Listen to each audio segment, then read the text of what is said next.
नमस्कार, स्वागत है आप सभी को। आज की विषय है मैं तो स्वयं सी हूँ। एक था भिखारी। रेल सफर में भीख मांगने के दौरान एक सूट बूट पहने सेठ जी उसे दिखे।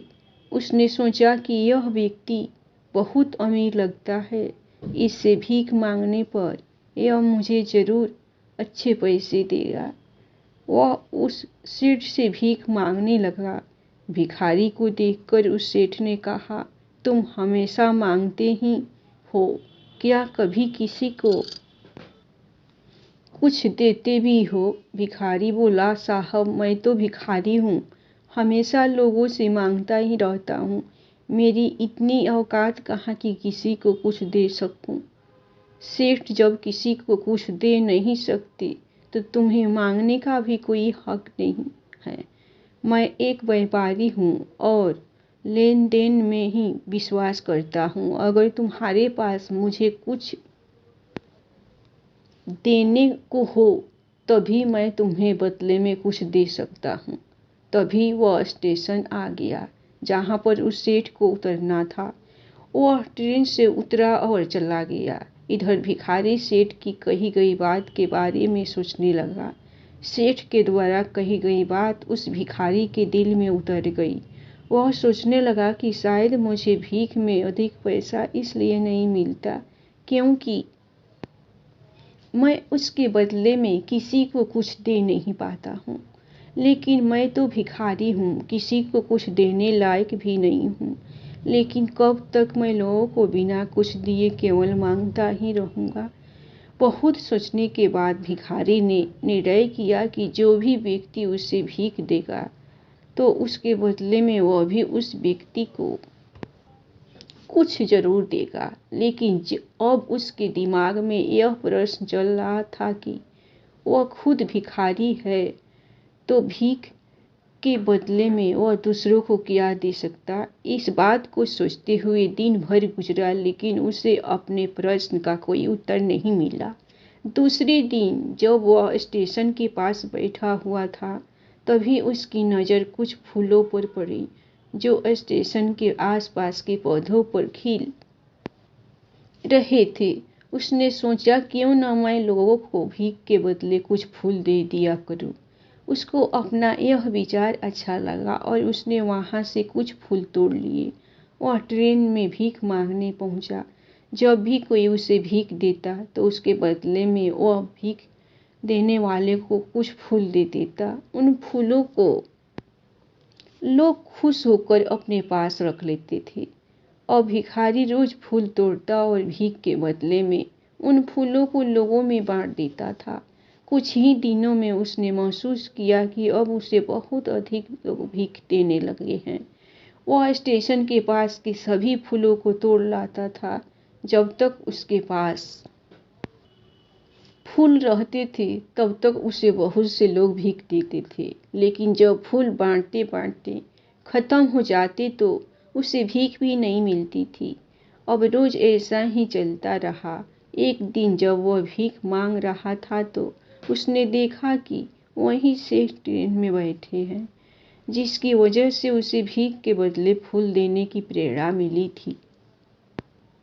वह तुरंत उस व्यक्ति के पास पहुंच गया और भीख मांगते हुए बोला, आज मेरे पास आपको देने के लिए कुछ फूल है, आप मुझे भीख दीजिए, बदले में मैं आपको कुछ फूल दूंगा। सेठ ने उसे भीख के रूप में कुछ पैसे दिए और भिखारी ने कुछ फूल उसे दे दिए। उस सेठ को यह बात बहुत पसंद आई। सेठ, वाह क्या बात है, आज तुम भी मेरी तरह एक व्यापारी बन गए हो। इतना कहकर फूल लेकर वह सेठ स्टेशन पर उतर गया। लेकिन उस सेठ द्वारा कही गई बात एक बार फिर से उस भिखारी के दिल में उतर गई। वह बार बार उस सेठ के द्वारा कही गई बात के बारे में सोचने लगा और बहुत खुश होने लगा।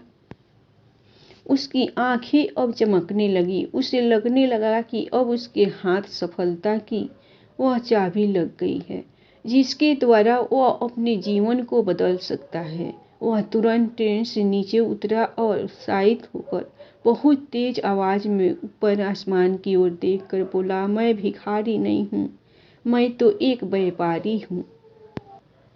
मैं भी उस सेठ जैसा बन सकता हूँ, मैं भी अमीर बन सकता हूँ। लोगों ने उसे देखा तो सोचा कि शायद यह भिखारी पागल हो गया है। अगले दिन से वह भिखारी उस स्टेशन पर फिर कभी नहीं दिखा। एक बरस बाद इसी स्टेशन पर दो व्यक्ति सूट बूट पहने हुए यात्रा कर रहे थे। दोनों ने एक दूसरे को देखा तो उनमें से एक ने दूसरे को हाथ जोड़कर प्रणाम किया और कहा, क्या आपने मुझे पहचाना?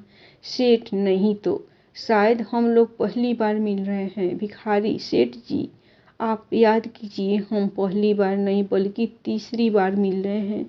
सेठ, मुझे याद नहीं आ रहा है, वैसे हम पहले 2 बार कब मिले थे? और पहला व्यक्ति मुस्कुराया और बोला, हम पहले भी 2 बार इसी ट्रेन में मिले थे।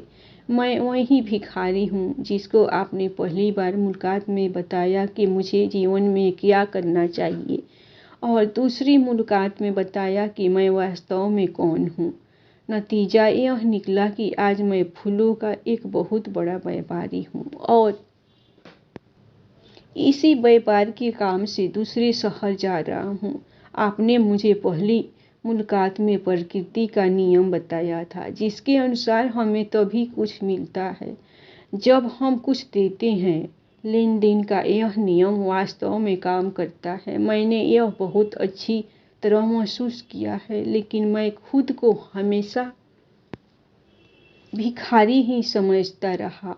इससे ऊपर उठकर मैंने कभी सोचा ही नहीं था। और जब आपसे मेरी दूसरी मुलाकात हुई तब आपने मुझे बताया कि मैं एक व्यापारी बन चुका हूँ, और मैं समझ चुका था कि मैं वास्तव में एक भिखारी नहीं बल्कि व्यापारी बन चुका हूँ। भिखारी ने स्वयं को जब तक भिखारी समझा वो भिखारी रहा। उसने स्वयं को व्यापारी मान लिया, व्यापारी बन गया।